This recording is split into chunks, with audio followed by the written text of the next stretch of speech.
in India, and there is a substantial subsidy that government is planning to give to that, almost 5,000 crores or $1 billion to get as a seed subsidy to get fabs and thereafter component ecosystem in India.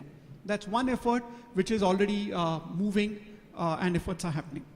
Second, just the way software technology parks and the SEZs that came up, there is a very, very big effort underway now to create electronic manufacturing clusters with similar kind of incentive scheme so that you have that component ecosystem with those benefits that start coming and start creating more and more of products. Third, to start helping some IP creation, some sort of a VC government fund is also on the anvil with another $1 billion of kitty towards it. $1 billion of contribution as a seed money for IP creation on Indian products, and products such as smart grid related products, smartphones, set-top boxes. These are the kind of ideas that are being spoken about, and not as we see them today, but how they would be 5 or 7 years down the road. These are the initial set of ideas that are under discussion, for which $1 billion kind of initial seed capital is thought of. So there are lots of these things which are likely to start changing the relative competitiveness of hardware industry. What's, however, going to change it even more going forward are the growth of the Indian IT industry itself, the domestic consumption itself. And that's creating new opportunities which are very, very local in nature. With the Indian scale, with let's say 60 crore of rural population, there are now product requirements that are emerging that don't exist anywhere. And for that, when we create a product in India, it's going to be a bottom of the pyramid opportunity for us. For example, micro ATM that gets developed here to allow financial inclusion or banking to the rural unbanked. That product at a 15,000 rupee or at a $300 is going to be a product which will be very, very difficult to create anywhere else, because such a need to this scale doesn't exist elsewhere. But once created, it can solve the requirements of many of the developed economies as well. So there are requirements here on rural banking, on rural distribution, on schools. We have 1.3 million schools, and that number is growing every day. So again, school-related products which are required for distributed dissemination of knowledge, and hospitals and healthcare. We have 5 lakh GPs. They need technology. They need teleconsulting. So lots of these bottom of the pyramid opportunities are now coming up. That's driving the requirement of new solutions, which would be very local, which would create a scale effect for India. And with that and some of the developments that are happening to foster the development of ecosystem and IP in India, I think we are going to see the changing competitiveness of Indian products industry going forward. So I have a very optimistic view to it. And on that note, let me hand it over to Arjun again. Thank you, Harsh. I would now request Sanjay Anand, the MD of Google Engineering in India, who in addition to running the engineering site and building the local ecosystem for Google products, actually also heads up the enterprise engineering team in India that focuses on products and platforms to accelerate enterprise adoption of Google products. Over to you, Sanjay. Thank you. It's always hard to be fourth on a topic, but I'll try my best. So one of the things that that I wanted to talk about was, first of all, acknowledge that we are at a turning point with respect to how we perceive IT going forward. Variety of reasons. You know, there are slowing economies. There's the US to India dollar differential, which brings down a lot of the initial notions that drove that industry forward. And also the trends in insourcing. I mean, I'm sure you must have seen the latest news article around Apple moving some of its production back to the States. And there are televisions that are being primarily produced in the States now. And there's a lot of emphasis on green energy as a core R&D competency that the United States wants to take forward. And I'm sure there are equivalent examples in other nations as well, or other regions of the world. So, you know, is it all gloom and doom? I don't think so. I think there are two things that really continue to differentiate India. One is, of course, people like those of you who are in this room. I mean, it's the intellectual horsepower, and the culture of education, the culture of knowledge, the culture of hard work, that ethic.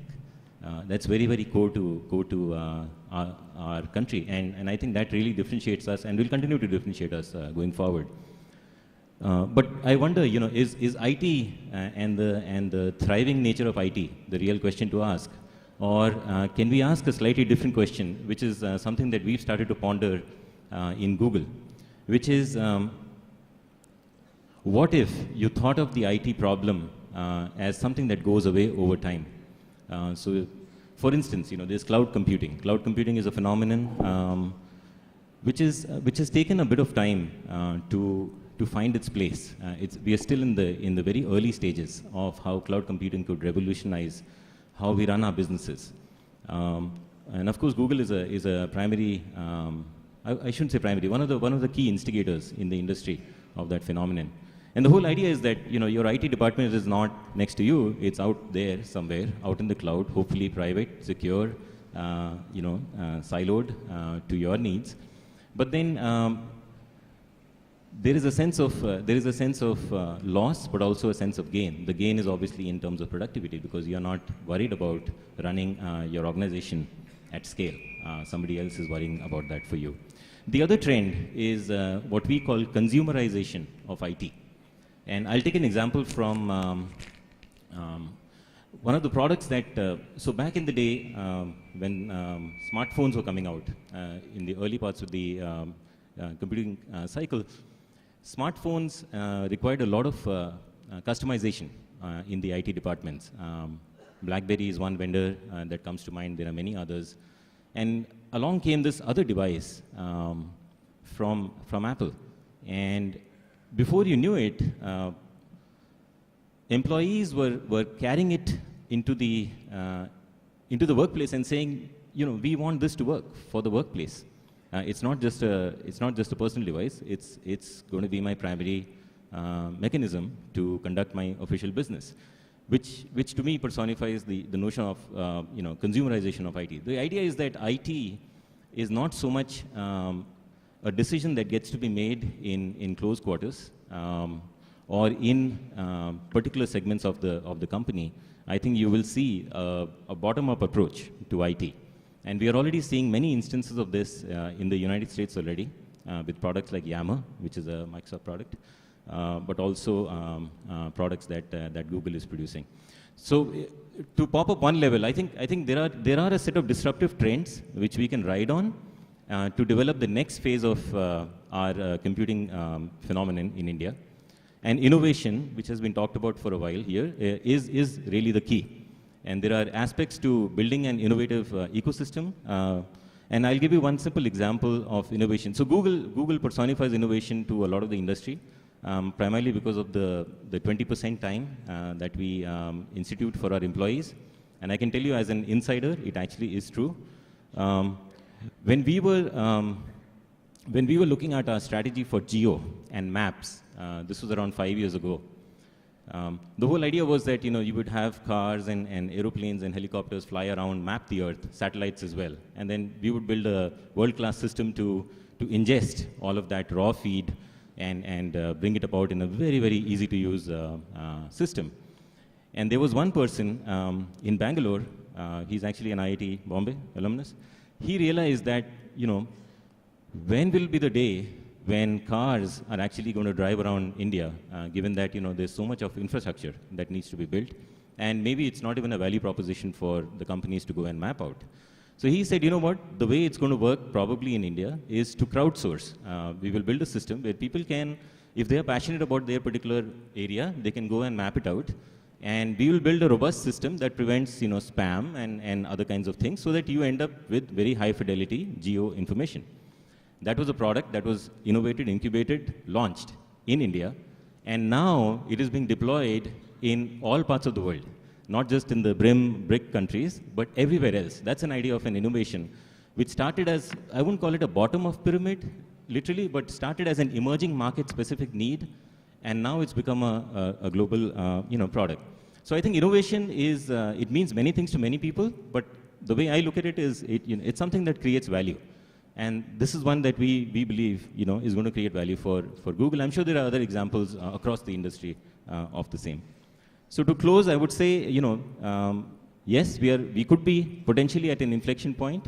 There are disruptive forces that we can leverage. I think of cloud computing and the consumerization as two of them. And I think innovation is the key to do so. Over to you. Thank you, Sanjay.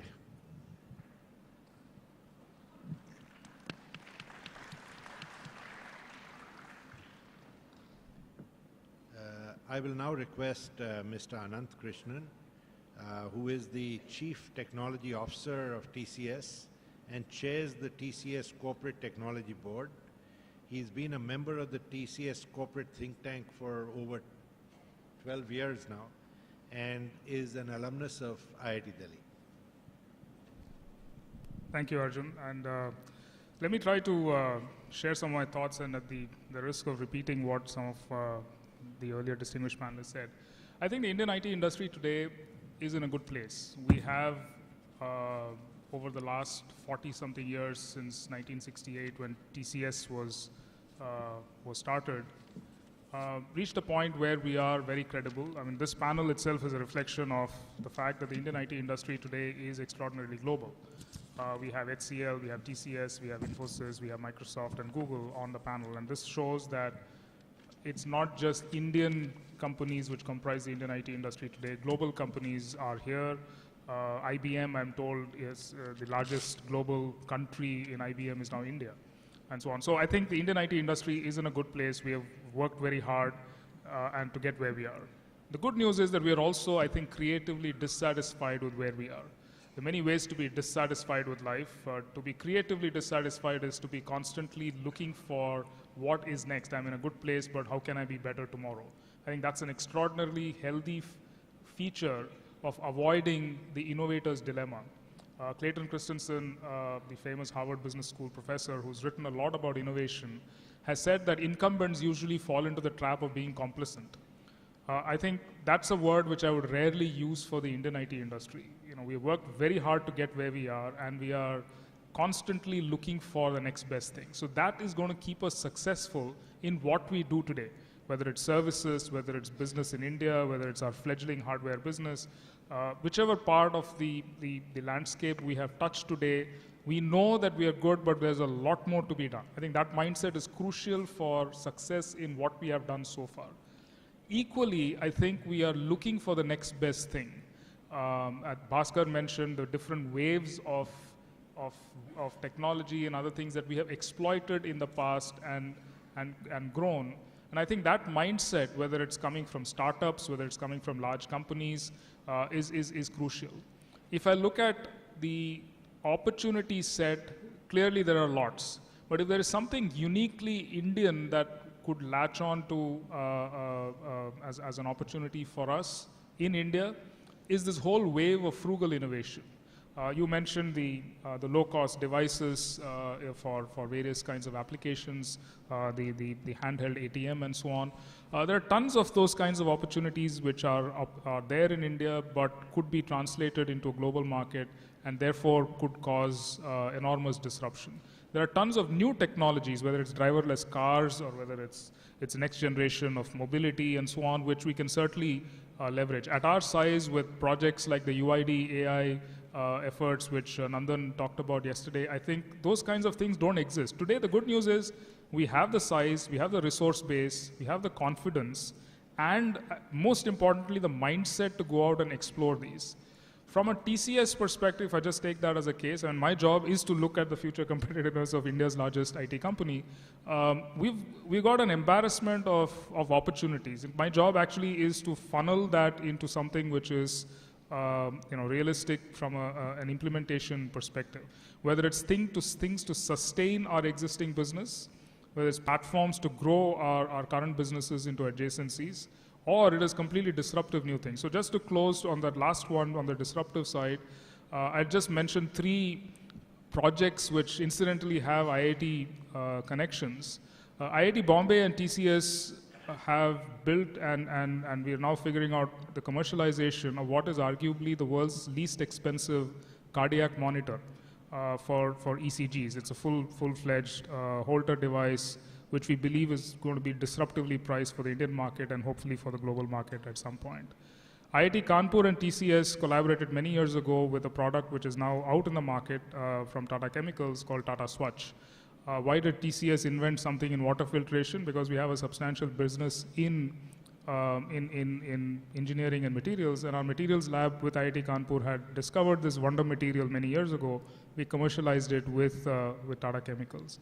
And thirdly, we are proud to be in the IIT Madras Research Park, which I think is incubating some really great new stuff, and the TCS Innovation Labs there is collaborating very closely with us. So these are just examples of doing offbeat things, even in a large company. If I look at the industry itself, the ecosystem that's coming up, the confidence which is there, the talent pool which exists, and the experience of being there and with this 40 years of reasonable success, I think I am extraordinarily bullish about where we are. Thank you. Thank you, Anand. You know, I'm going to request the organizers to see if they can put the lights on, because then I know who's asking a question. Otherwise, I won't be able to see anything there. And while they do that, let me keep the panel occupied by asking a couple of questions here. So the first one is, I understand in China that the regional language computer market is bigger than our export market for IT services.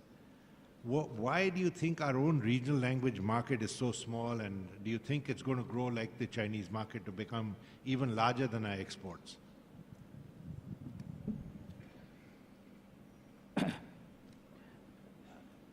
I believe, there is a huge opportunity. We, unlike China, fortunately or unfortunately, are quite comfortable, at least the educated percentage of the population, comfortable with English. So we latched on to English for our applications and things like that. But as we now look at applications in the rural areas, it will be regional language, and we will also go into natural language interfaces. This is where I think we will develop natural language capabilities and things like that. There are actually a lot of voice-based applications providing services to farmers and things like that already, actually. So you will see a slew of applications coming out using regional languages. Now, will they reach the size in terms of revenue? That will probably take years. But in terms of the diversity of applications, I'm confident in saying that you will see a lot of applications using mobile phones, using regional languages, using voice response systems, developing very, very fast. Thanks, Chris. Can I add some? Yeah. So, I think IT so far has really been focusing on enterprises and perhaps the larger commercial establishments, government departments, state government departments, etc., where the need for local languages was minimum. At best, it was a keyboard. At best, it was a word processing document. But as IT is now reaching out to consumers, very clearly there is a huge demand for local language, whether it's local language, whether it is natural user interfaces. And the good news is that technology is keeping pace with it. So today you could actually write in one language and have the computer speak to the person in his local language. Some of it is at a time lag. A lot of it in future is going to be instantaneous. So I think whether it's mobile phone or other forms of devices, you'll be able to talk to it, you'll be able to listen to it, you'll be able to write to it, you can do all kinds of stuff with local language. And I know Google is investing a lot in that area, so are we, and I know a lot of other companies. But yes, you will see that. It may not be easily monetizable directly. That means having a local language does not necessarily give you additional revenues for those products, but I think it will expand the reach of our products into much, much bigger markets. Yeah, thanks. One last question before I get to the audience, and that is, I guess the reason the organizers chose this topic is because people are worried about the competitiveness and the growth of the Indian IT industry. Will it stay as robust as it was in the past? Why is the growth slowing down? What are the issues? How's my career, if I'm in this industry, going to get impacted? Will the slow growth impact it? What opportunities is it going to give me? So to try and answer that, I'm going to ask the question that, where do you think this industry is going to go? Are we going to going to compete with an Accenture in their markets? Are we going to let Accenture take that leading position, the value-add position in India? Or are folks in the IT industry going to leverage their knowledge, their vertical knowledge, and actually become competitors with them, not just here, but also in developed markets? I'll take a crack at it, and then I'm sure my colleagues would. So clearly, the industry is a global industry, and the last 3 or 4 years have not been easy for the global economy.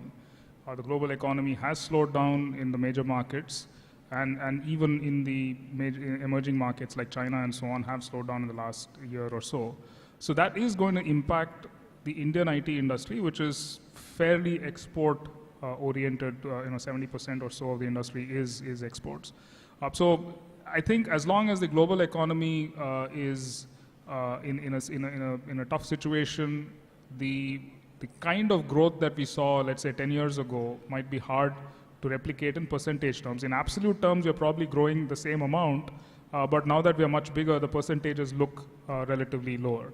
The good news is that we, the Indian IT industry, are seen to be part of the solution. We are not part of the problem, because we have cost, quality, and scale on our side. So even the Accentures and the IBMs of the world, if you take the services industry, are actually pushing the India story as much as anybody else.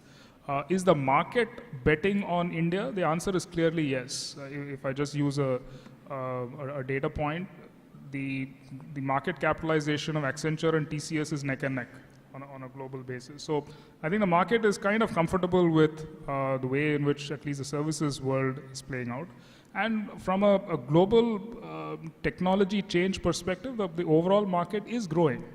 If I look at banking and financial services globally, which is a very large consumer of information technology and services, the top three products in that space in any large deal today globally are all with Indian roots. There is Finacle from Infosys, there is FlexCube from iFlex, and TCS Banks as the top 3 products in that space. So in the spaces which matter to us, I think we are very competitive. Thank you. Now let's see if there are any questions from the audience. Go ahead. I can't see you, but... Yeah, go ahead, Sunny.